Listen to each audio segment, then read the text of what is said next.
السلام عليكم ورحمة الله وبركاته.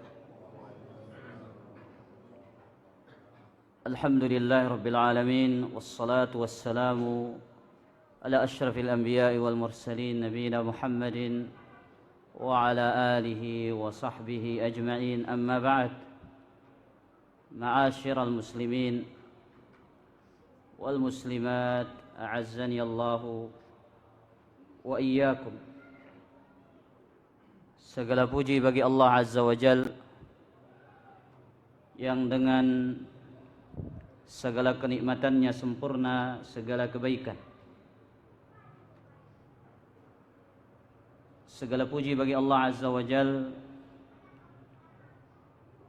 yang memudahkan langkah kita untuk hadir dalam majlis ilmu. Kembali pada majlis tafsirul Quran dalam rangka kita mendekatkan diri kepada Allah Azza wa Jal, mempelajari ayat-ayat Allah Subhanahu wa ta'ala. Ikhwatal iman, azzani Allah wa iyyakum.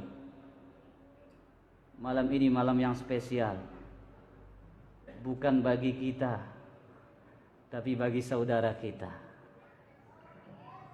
Kajian ini kajian spesial, bukan untuk kita tapi ini tapi untuk saudara kita. Maka ikhwatal iman, azzani Allah wa iyyakum, kita akan menjadi saksi bersejarah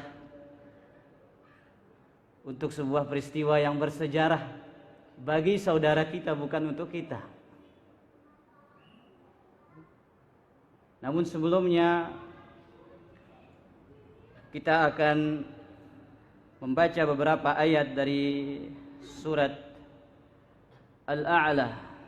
Kita sampai pada tafsir ayat yang ketiga. A'udzu billahi minasyaitonir rajim. Bismillahirrahmanirrahim. Allah Subhanahu wa taala mengatakan, "Walladzi qaddara fahada." Dan dialah Allah Subhanahu wa taala yang telah menentukan takdir dan memberikan petunjuk. Allah Azza wa Jal yang telah menentukan takdir semua makhluk, yang semua makhluk sudah ditentukan porsi dan kadar dari takdir mereka. Ketentuan-ketentuan jalan hidup, peristiwa hidup, lika-liku hidup, bahagia, sengsara, senyuman, tangisan, rezeki, apapun jua, semuanya sudah ditakdirkan oleh Allah Subhanahu wa ta'ala, termasuk urusan jodoh. Yang belum datang jodohnya berarti dia sedang menunggu takdirnya. Maka oleh karena itu, ketika kita faham, ketika kita mengetahui tentang al-iman, beriman kepada takdir, khairihi wa syarrihi, yang baik maupun yang tidak baik, di situ akan memberikan kelapangan dada bagi setiap mukmin. Makanya kata Nabi sallallahu alaihi wasallam kepada salah seorang sahabat, "Wa ta'lam anna ma asabaka lam yakun liyukhti'aka wa anna ma akhta'aka lam yakun liyusibaka." Ketahuilah apa yang Allah telah tentukan takdirnya untuk dirimu tidak akan pernah meleset. Makanya enggak ada gunanya orang hasad, iri hati. Tatkala dia iri hati dan hasad kepada orang lain, berarti dia sedang tidak ridha terhadap ketentuan Allah Subhanahu wa ta'ala atas dirinya dan orang lain. Terutama dalam urusan jabatan, rezeki, dan yang semisal dengan itu. Kita ini nggak ada yang sama rezeki kita. Ada yang kelas ekonomi rendah, kelas ekonomi menengah, kelas ekonomi menengah ke atas, ada high class, high level, dan istilah-istilah yang lainnya. Itu porsinya sudah ditentukan, kadarnya sudah tertulis dengan rapi di dalam kitab yang bernama Lauhul Mahfuz. Maka setinggi apapun manusia berusaha, kalau sudah takdir yang berbicara, tidak ada jalan lain. Makanya terkadang sebagaimana saya sering sampaikan, terkadang hasil mengkhianati usaha. Kenapa? Karena itulah takdir dari Allah Subhanahu wa taala. Tidak selamanya usaha tidak mengkhianati, enggak selamanya. Baik. Kemudian fahada, kemudian Allah Subhanahu wa taala yang memberikan petunjuk. Kata Syekh di sini di dalam kitab ini, beliau mengatakan qara al-Kisai qadara bi takhfifid dal wa qara al-baqun bi tashdidiha. Ada dua qiraah. Qiraahnya yang lain walladzi qaddara dengan tasydid pada huruf dal. Qiraahnya al-Kisai membaca dengan walladzi qadara tanpa ditasydidkan. Kedua maknanya sama, tidak ada perbedaan. Baik. Kemudian fahada ay fahada kulla makhluqin wa arsyadahu lima khuliqa lahu wa qaddir. Maka Allah Subhanahu wa taala memberikan hidayah, petunjuk kepada seluruh makhluk dan membimbing mereka kepada tujuan mereka diciptakan dengan kadar takdir yang sudah ditentukan. Wa hadhihi hiyal hidayatul kauniyatul 'ammah. Inilah yang disebut dengan hidayah kauniyah 'ammah. Ibnu Qayyim menyebutkan beberapa tingkatan hidayah. Di dalam kitabnya Miftah Daris Sa'adah ada 4 tingkatan hidayah. Yang pertama hidayah ini, hidayatul 'ammah, atau disebut dengan hidayatul kauniyah al-'ammah. Hidayah yang Allah berikan kepada manusia, kepada hewan, kepada seluruh makhluk. Nabi arana niki hidayatul kauniyah al-'ammah. Selapu mau niki hidayah no. Semua kita dapat jatahnya niki. Hidayah umum niki. Hidayah kauniyah 'ammah. Hidayah kauniyah yang umum. Sebagaimana dalam surat Taha ayat ke-50. Qala rabbuna alladhi a'ta kulla syai'in khalqahu thumma hada. Dia mengatakan Rabbuna, Tuhan kamilah yang memberikan segala sesuatu kepada makhluknya. Kemudian dialah yang memberikan petunjuk. Kita lihat ikhwatal iman, bagaimana pejantan, hewan yang jantan mendatangi hewan yang betina tanpa ada yang mengajarkannya. Itu hidayah. Bagaimana manusia ini diberikan skill, kemampuan dalam bekerja, petunjuk dalam bekerja. Siapa yang memberikannya? Allah. Bagaimana lebah itu membuat madu, siapa yang memberikan petunjuk? Allah. Bagaimana semut itu menggali lubang di tempat yang tidak tersentuh oleh air, sehingga ketika datang banjir dan hujan dia masih tetap bisa hidup. Siapa yang memberikan hidayah? Allah Subhanahu wa taala. Bagaimana burung mengepahkan sayapnya terbang ke sana dan kemari mencari rezekinya? Siapa? Allah Subhanahu wa taala. Ini hidayah yang umum, semua dapat jatahnya. Maka ikhwatal iman azzani Allah wa iyyakum, manusia dapat hidayah umum. Allah menunjuki kepada mereka tariqul khair wasyarr, jalan kebaikan dan jalan keburukan. Makanya Allah katakan dalam surat Al-Insan, inna hadainahus sabila imma syakiran wa imma kafura. Kami telah memberikan hidayah kepada manusia, petunjuk yang umum berupa jalan pilihan. Mereka tinggal pilih mau jadi hamba yang bersyukur atau mau jadi hamba yang kufur. Syukur, mensyukuri nikmat Allah. Kufur, mengingkari nikmat Allah subhanahu wa ta'ala. Maka lihat ikhwatal iman, azani Allah wa iyyakum.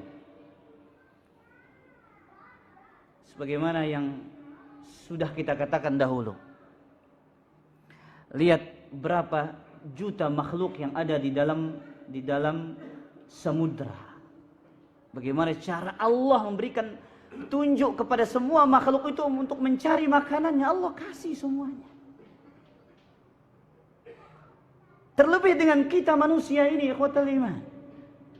Ya, makanya salah satu petunjuk itu petunjuk cari jodoh. Ini termasuk apa? Hidayatun ammah. Baik.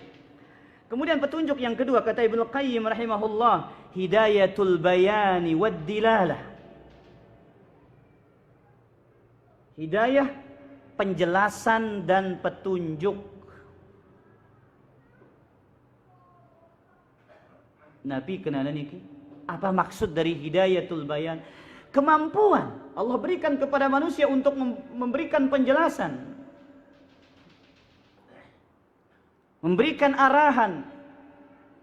Ini dikatakan hidayatul dalalah. Ini setiap manusia memilikinya. Guru punya hidayatul al-bayan wad dilalah, memberikan penjelasan kepada muridnya bagaimana menjelaskan pelajaran itu. Seorang dai, seorang ustadz bagaimana mengajarkan Al-Qur'an, mengajarkan hadis. Hidayatul bayan wad dilalah ini dimiliki oleh Nabi sallallahu alaihi wasallam. Beliau memberikan penjelasan kepada umat manusia tentang jalan surga, jalan menuju neraka. Hidayatul al-bayan wad dilalah. Kanya Allah katakan tentang kaum Tsamud dalam surat Fussilat, wa amma Tsamud fahadainahum. Adapun kaum Tsamud, kami berikan kepada mereka hidayah. Hidayah apa? Berupa diutusnya seorang rasul yang menjelaskan kepada mereka tauhid, jalan kebaikan, jalan menuju surga, jalan dosa, jalan yang mengantarkan menuju neraka. Fastahabbul ama 'alal huda. Mereka lebih menyukai kebutaan, kesesatan daripada memilih untuk berada di atas jalan petunjuk. Hidayah apa namanya yang kedua? Hidayatul bayan wad dilalah. Yang ketiga, hidayatut taufiq wal ilham. Hidayah yang Allah berikan kepada siapa saja yang Allah kehendaki. Kepada hidayah Islam, kepada iman, kepada tauhid, kepada sunnah. Hidayah ini disebut hidayatut taufiq wal ilham. Ini enggak ada dimiliki oleh makhluk. Allah yang menjadikan hambanya hamba yang taat, hamba yang salih dengan hidayatut taufiq wal ilham. Makanya bagaimana Allah menegur Nabi kita yang mulia, Nabi besar Muhammad sallallahu alaihi wasallam tentang beliau tidak mampu memberikan hidayah kepada orang-orang yang beliau cintai dan sayangi seperti paman beliau sallallahu alaihi wasallam, Abu Talib. Innaka la tahdi man ahbabt. Wahai Muhammad, engkau tidak memiliki hidayah, taufik dan ilham. Engkau tidak bisa memberikan kebenaran kepada mereka. Walakinnallaha yahdi man yasha. Tapi Allah memberikan hidayah kepada siapa yang Allah kehendaki. Maka tidak ada perlu pertanyaan kenapa fulan kafir, kenapa fulan muslim. Enggak perlu, Allah yang punya urusan itu, hidayah milik Allah. Enggak usah kita bingung-bingung menggunakan akal logika kita berpikir kenapa harus ada masuk neraka, kenapa harus ada masuk surga. Allah yang menghendaki semuanya dengan hikmahnya. dengan kebijaksanaan yang sempurna bagi Allah tabaraka wa taala. Hidayah yang keberapa? Yang terakhir, yang keempat. Hidayah di akhirat, menuju surga atau menuju neraka.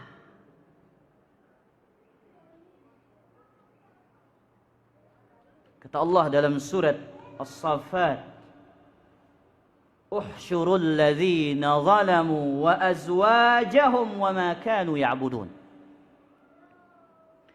Allah perintahkan kepada para malaikat, kumpulkanlah orang-orang zalim beserta teman sejawat mereka dan sesembahan-sesembahan yang dahulu mereka sembah di dunia.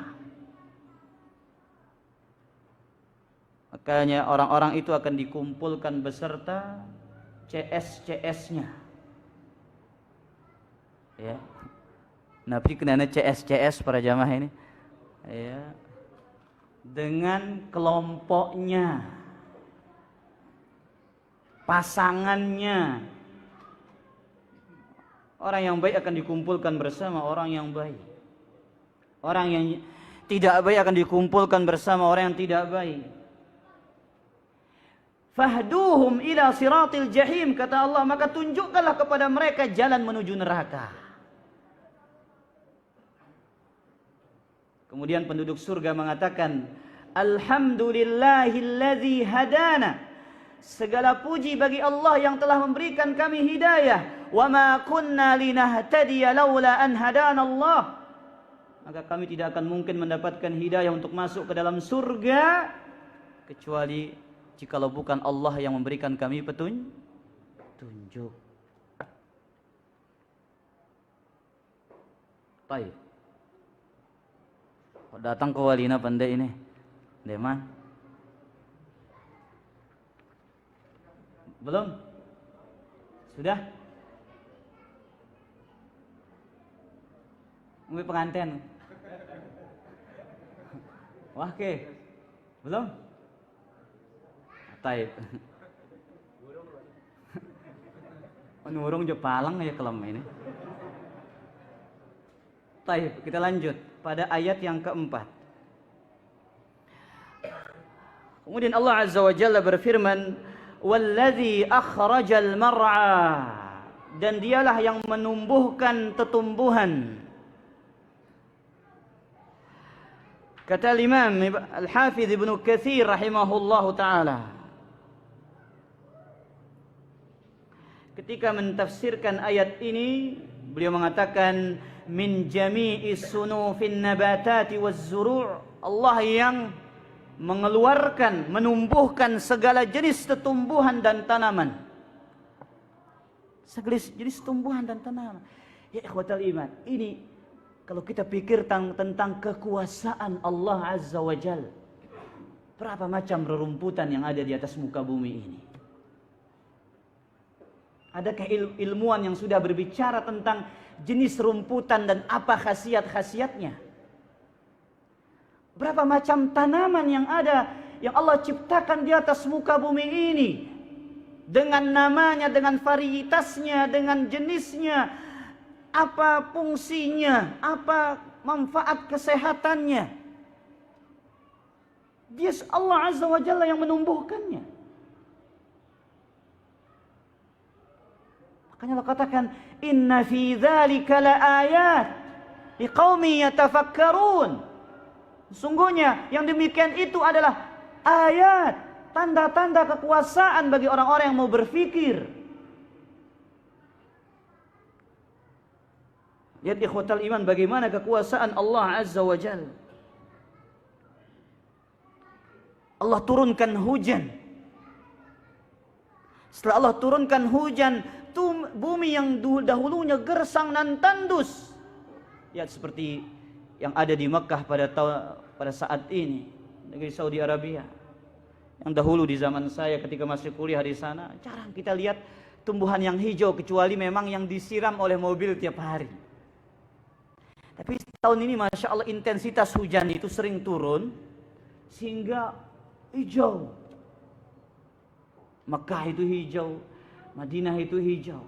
Bahkan saya sempat ketika umrah kemarin, saya lihat gunung-gunung itu mulai tumbuh rerumputan di perjalanan menuju kota Makkah. Makanya ikhwatal iman, kita ini kadang-kadang hujan lagi. Pirana jera hujan ini, kalalah si hujan ini. Padahal Allah katakan tentang hujan, fanzur ila asari rahmatillah. Wahai hamba Allah, lihatlah tentang bekas rahmat Allah yang Allah turunkan kepada kalian. Kita ini manusia yang tidak bersyukur. Hujan salah hangta. Yang kita salahkan dosa kita. Kita ini manusia yang tidak terlepas dari dosa, ikhwatal iman. Hujan itu adalah rahmat. Ya. Allah katakan fa idza anzalna 'alaiha al-ma' ihtazzat warabat. Jika Allah turunkan kepada bumi yang tandus dan gersang itu air hujan, ihtazzat, dia bergetar. Warabat wa ambatat, kemudian menumbuhkan tumbuhan.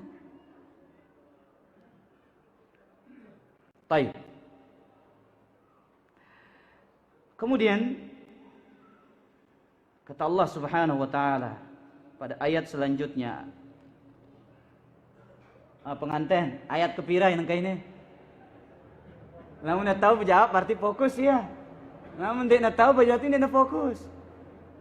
Ayat keberapa? Ayat kelima. Nah, salah. Berarti tidak fokus pengantinnya ini para jamaah. Pikirannya sedang melanglang buana. Taib. Ayat yang kelima, kemudian Allah mengatakan faj'alahu gusaan ahwa. Lalu Allah Azza wa Jalla jadikan tumbuhan itu kering dan kehitam-hitaman. Faja'ala hadzal mar'a hashiman yabisan mutakassiran ba'da an kana ghaddan rataban bahijan nadran. Kemudian Allah Azza wa Jalla menjadikan tumbuhan itu menjadi hitam, kering, hancur. Setelah dahulunya dia hijau, segar, enak dipandang oleh mata. Demikianlah hakikat dunia. Kata Allah dalam surat Al-Kahfi, "Wadrib lahum masalal hayatid dunya kama'in anzalnahu minas sama'i fakhtalata bihi nabatul ard fa asbaha hashiman tadhruhu ar-riyah wa kana Allahu ala kulli syai'in muqtadira." Buatlah perumpamaan bagi mereka tentang kehidupan dunia seperti hujan yang diturunkan dari langit, kemudian bercampur dengan tumbuhan. Setelah itu tumbuhan itu berubah menjadi hitam dan mengering, diterbangkan hancur oleh angin. Dan Allah Maha Mampu atas segala sesuatu. Ya, dunia itu seperti itu. Hari ini tertawa, besoknya akan menangis. Hari ini bahagia, besoknya akan bersedih. Hari ini kaya, satu saat tidak akan ada yang menjamin kita akan menjadi orang miskin. Hari kita punya jabatan yang tinggi, besoknya kita akan menjadi rakyat jelata. Itu kehidupan dunia, tidak ada yang abadi. Anda menginginkan kebahagiaan yang abadi, tidak ada. Begitu pula kesedihan yang abadi tidak ada di dunia ini. Ada masanya orang bahagia dengan senyumannya. Ada masanya orang bersedih dengan tangisannya. Ya, ada masanya dia akan mendapatkan untung dari bisnisnya dengan keuntungan yang besar. Ada masanya dia akan mendapatkan masa di mana bisnisnya akan merosot. Itu kehidupan dunia. Makanya Allah peringatkan kita tentang bagaimana masa dan periode dari umur kita ini. Ya, kata Allah, Allahul ladzi khalaqakum min dha'fin. Allah yang menciptakan kalian dari keadaan lemah. Dalam perut ibu, kita dilahirkan dalam keadaan lemah, tidak mampu. Kita harus digendong.